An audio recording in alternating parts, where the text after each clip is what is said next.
sentar um pouquinho.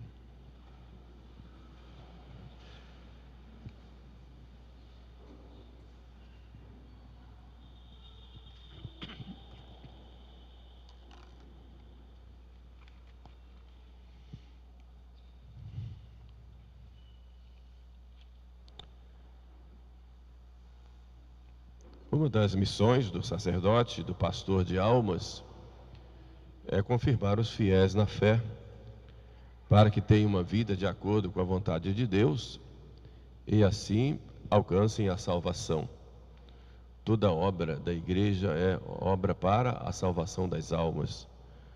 A igreja tem essa missão no mundo de dar todos os meios para que as almas se salvem, ensinando as verdades que Jesus Cristo ensina, dando e orientando com os mandamentos e dando a graça através dos sacramentos. E é nesse sentido nós vamos ver Jesus sempre atraindo grandes multidões. Chega às margens do lago de Genezaré e encontra lá alguns pescadores. Pedro, seu irmão André, depois João e Tiago, certamente estava ali com seu pai Zebedeu. É um encontro que, segundo os estudiosos, não foi o primeiro, mas é o encontro definitivo, em que vai se dar uma pesca, e uma pesca milagrosa. Jesus, quando chega, premido pela multidão, ele entra na barca de Pedro. E não foi à toa que ele entrou exatamente na barca de Pedro, já para nos mostrar que Pedro já tinha uma grande missão, estava destinado a uma grande missão na difusão do Evangelho. E na barca de Pedro, ele manda que entre um pouco no mar. O mar é sempre símbolo do mundo. E ali se senta, toma a posição de mestre e começa a pregar para as multidões que estavam ali na areia, nas margens. É exatamente essa a missão da igreja. A barca de Pedro representa aí essa barca na qual todos nós estamos e entramos pelo batismo. Ide e pregai, esse é o primeiro mandato que Cristo dá à igreja. Pregai o quê? A boa nova da salvação, pregai o Evangelho e a toda criatura. Esse mundo deve receber a palavra do Evangelho, e a palavra do Evangelho vem pela igreja. A igreja de Cristo não é uma igreja espiritual, como dizia Lutero, que dizia que a igreja de Cristo estava no coração de todo aquele que aceitou Jesus, que estava com Jesus. Estavam espalhados em todas as partes, a igreja estava ali dentro da pessoa. Ele falava de uma igreja espiritual. A igreja de Cristo não é uma igreja espiritual somente, embora também seja. Mas a igreja de Cristo é uma igreja também institucional. É um rebanho do qual ele é pastor e que deixa pastores. É também uma cidade situada sobre o monte, como ele mesmo compara, com toda uma organização. É também uma rede lançada ao mar que pega toda a casta de peixes, bons e maus. É um campo onde se semeia boa semente e vem o inimigo semeia má semente, como Jesus fala na parábola do joio e do trigo. É um banquete das núpcias do Filho, no qual tem aí o alimento da palavra de Deus e sobretudo da Eucaristia. De modo que a igreja, ela é um corpo visível. O que mais Lutero pregava era essa invisibilidade da igreja, mas a igreja é um corpo visível, que tem uma estrutura. E é nessa estrutura que é a igreja, que é assistida pelo Espírito Santo, que tem todos os meios de salvação. Todos, a plenitude dos meios de salvação. Primeiro o magistério, ensinando todas as verdades, e Jesus fala através da igreja.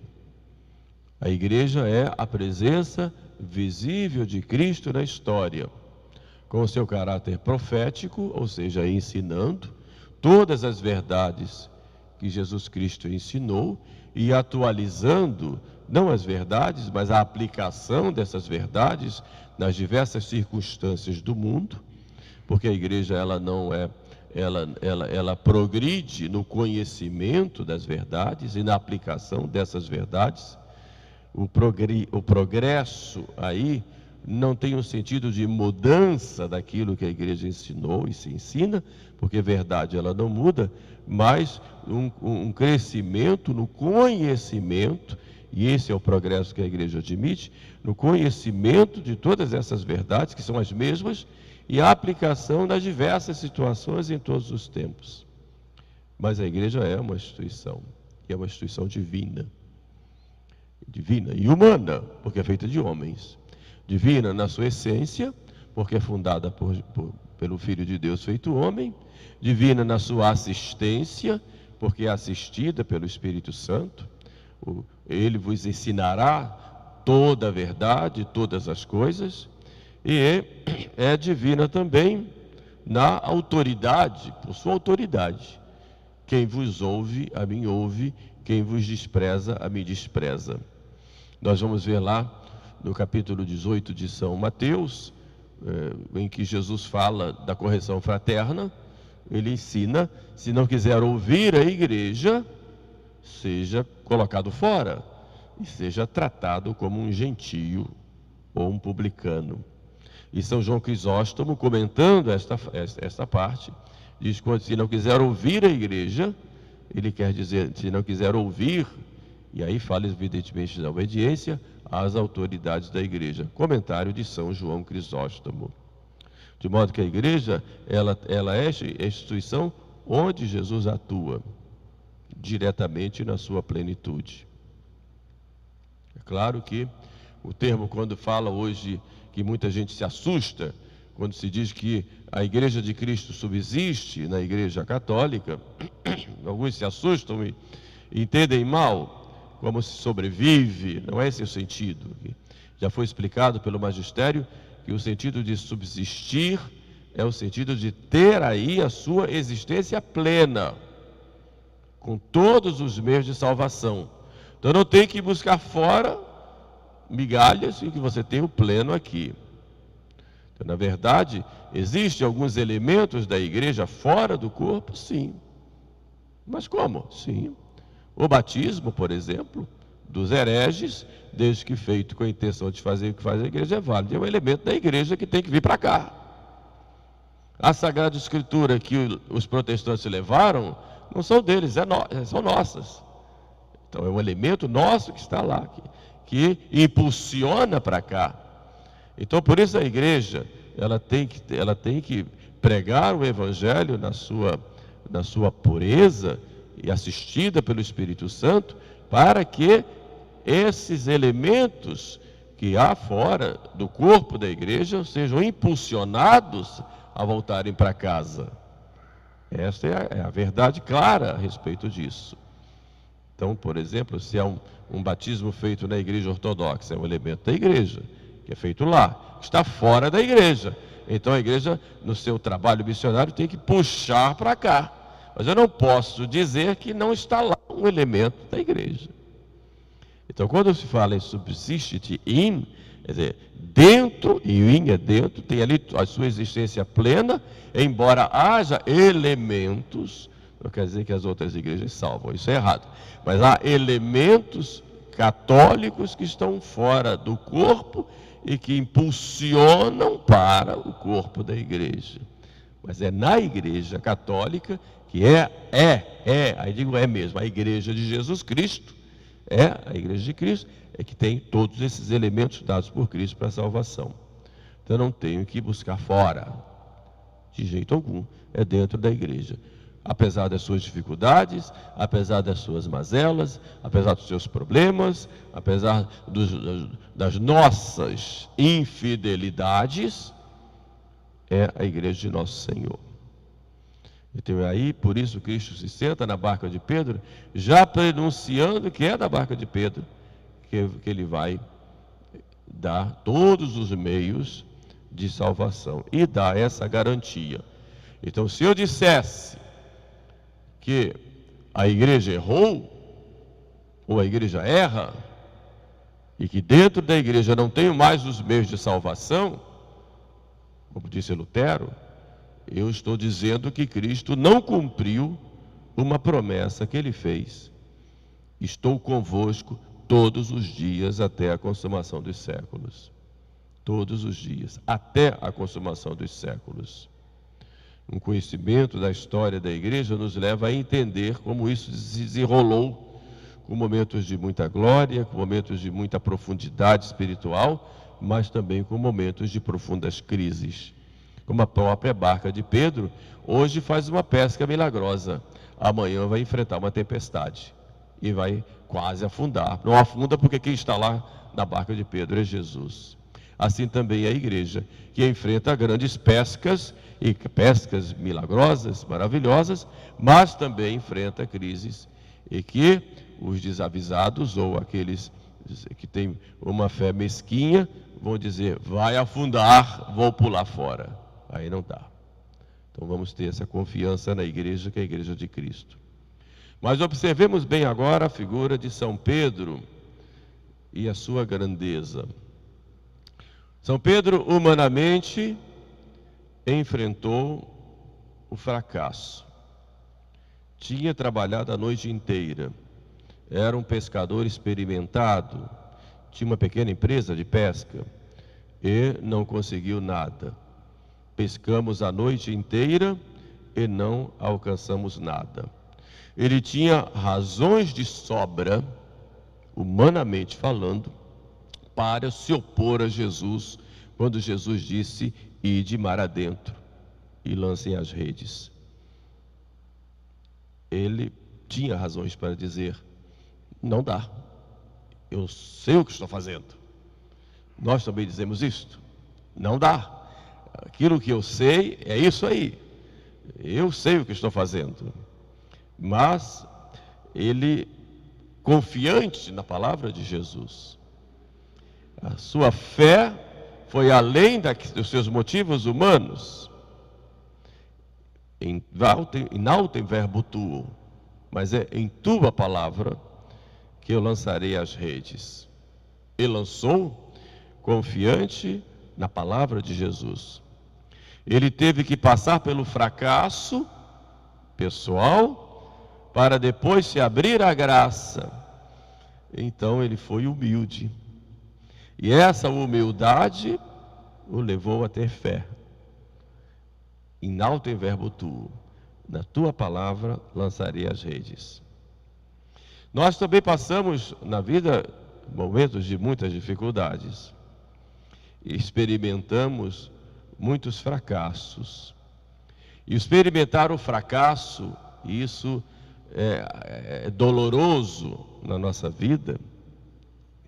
Tantos sonhos muitas vezes quebrados, tantos projetos destruídos, tantas incompreensões, tantas quedas, tantos sofrimentos, tantas decepções com pessoas, com situações e conosco também. Experimentar esse fracasso em nossa vida deve nos levar não a uma revolta ou a um culpar os outros ou as situações, porque estamos passando aqui esse tempo difícil, mas deve nos levar a nos colocarmos como Pedro, humildes, nos abaixarmos, e a fé deve ultrapassar a nossa própria razão e dizer, eu confio, em tua palavra eu vou seguir. De modo que o que vai nos orientar não são os nossos fracassos ou as razões humanas, que são também importantes. Mas o que deve nos orientar acima das razões humanas é a fé na palavra de Deus. O que deve ser a luz para o nosso caminho é a vontade de Deus, expressa, seja diretamente na sua palavra, seja através de uma diretriz de um superior nosso, ou seja através dos acontecimentos. O fato é que Deus, nosso Senhor, vai manifestando a sua vontade e diz, faça, Eu não entendo, Senhor. Eu sei o que eu tenho que fazer, não sei o que vai acontecer, mas se eu tenho que fazer isso, eu faço, porque é a tua vontade. E aí deixo Deus conduzir. É claro que às vezes nós olhamos o túnel escuro, não sabemos o fim, não podemos voltar atrás, porque caímos no abismo. Temos que seguir em frente. Não vejo luz, mas o Senhor diz: faça isso agora, dê esse passo, e eu dou esse passo, e dê mais este passo, eu dou esse passo, e deixo-me conduzir por Deus. Não sei o que vai acontecer lá, não sei, vou lançar a rede, Ele está mandando, eu vou lá. Eu sei que não deu certo o que eu fiz, mas agora Ele diz: lança a rede, eu faço, e Ele vai me conduzir. Esta confiança em Deus, fruto da fé no poder dEle, e que guia a minha vida, e que quer o melhor para mim, e que não me decepcione, que é sempre fiel. Esta confiança em Deus me leva a me lançar em frente, fazendo aquilo que Ele manda neste momento. E para isso é preciso ter humildade. Sem humildade, nós nunca nos abriremos à graça. E foi essa a atitude de Pedro. Pescamos a noite inteira, e quando o mar não está para peixe, não está para peixe. Mas em tua palavra eu lançarei as redes. Então Pedro, ele ultrapassa-se a si mesmo pela fé e se lança. E aí tem o prêmio. Porque Deus é quem conduz a história. Deus é que é o Senhor de tudo. E veio a pesca. E que milagre da pesca. Admirou tanto, que Pedro, em mais um ato de humildade, assustado, espantado com o que tinha visto. Quantas vezes acontece isso conosco? Eu me espanto, meu Deus, eu nunca poderia imaginar que iria acontecer tal coisa. O Senhor me deu muito mais do que eu esperava. Muito mais. Isso nos leva muitas vezes a uma vergonha. Por que eu duvidei? Por que eu não confiei como eu deveria ter confiado? E eu confiei tão pouquinho e Deus foi tão abundante. Por quê? Isso deve nos envergonhar. Muito. Às vezes a vida nos apronta tantas situações, culpa nossa, culpa dos outros. Aqui não vale ficar fazendo o jogo da culpa, isso não leva a nada. É muito fácil quando você culpa as pessoas pelas coisas, porque você termina ficando fora e ficando acima e se achando melhor. Então é bom evitar ficar fazendo esse jogo da culpa, como se você fosse vítima de uma situação, houvesse um perseguidor e você procurando subterfúgios para alguém te pegar no colo e dizer: ah, coitadinho, coitadinho, coitadinho. Não faça esse jogo da culpa com ninguém. Culpa da sociedade, culpa do Estado, culpa da igreja, culpa do meu pai, da minha mãe, culpa do marido, culpa da mulher, culpa dos filhos, nada disso. Faça o que tem de fazer e pronto. Isso é criancice, ficar fazendo jogo da culpa. Criancice. Muito fácil. Você se exime da responsabilidade e joga a responsabilidade dos outros, que às vezes nem tem. Então assuma a sua vida com a graça de Deus e confie. Não vou culpar o mar que não deu peixe. Ele está falando, eu vou, e pronto. É muito fácil. Faça a sua parte e nosso Senhor vai conduzir. E Pedro então se prostra diante de Jesus e diz: afastai-vos de mim, porque eu sou um homem pecador. Era bem baixo. Imagine, Pedro era experiente. Era um líder na pesca. E ali ele estava envergonhado, mas humilde. Senhor, eu não sei o que aconteceu, mas eu sou um miserável. E Jesus disse: não temas, não tenha medo. Não nos deixemos abater pelo medo quando estamos nos conduzindo por nosso Senhor. Nunca se deve ter medo. Uma vez eu ouvi de um bispo bem idoso, e dizia: eu tenho medo de não ter medo. Eu tenho medo de não ter medo, porque aí eu posso aprontar. Então, não tenha medo. Não tenha medo, confie em nosso Senhor, deixe-se conduzir por nosso Senhor, faça aquilo que é preciso fazer, agora, que nosso Senhor vai conduzindo. E Pedro então, Jesus então diz a Pedro: de agora em diante, eu te farei pescador de almas, ou pescador de homens. É interessante que naquele momento, Pedro deixa a barca e tudo e segue nosso Senhor. Nosso Senhor também nos chama a sermos pescadores. Ele nos acompanha nessa pesca divina que se deve fazer no mundo. Esta missão de salvar almas é missão de todos nós, que começa com o nosso testemunho, porque a igreja ela sempre age por atração, mas o que é que me faz atrair para a igreja? É a minha vida. A minha vida atrai. A gente vê nos estudos aí das vocações sacerdotais, por exemplo, quantos jovens entram no seminário porque são atraídos por um padre que nunca chamou, mas que viveu o seu sacerdócio, e aquilo atrai. Os santos nos atraem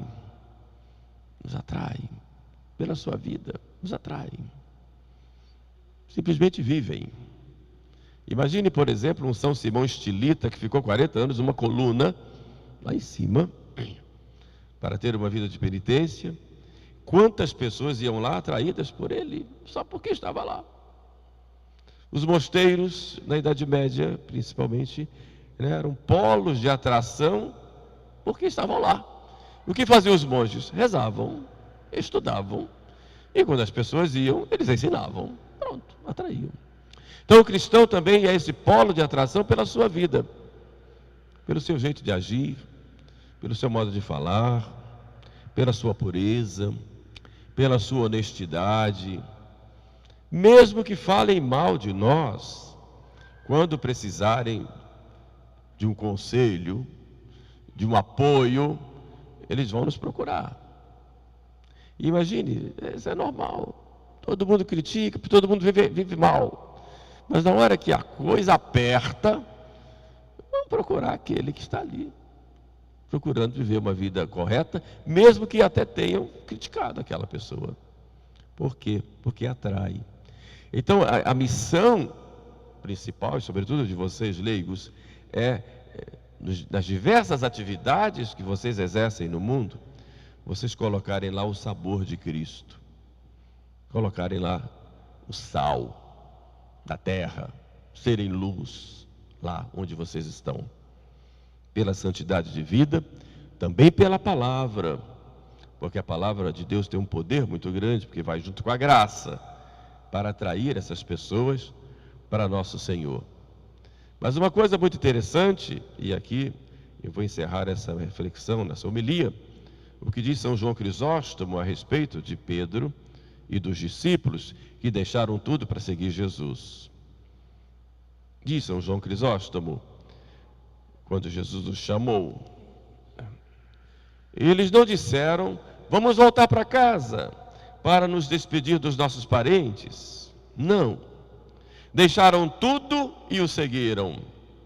Esta é a obediência, continua São João Crisóstomo, que Cristo nos pede.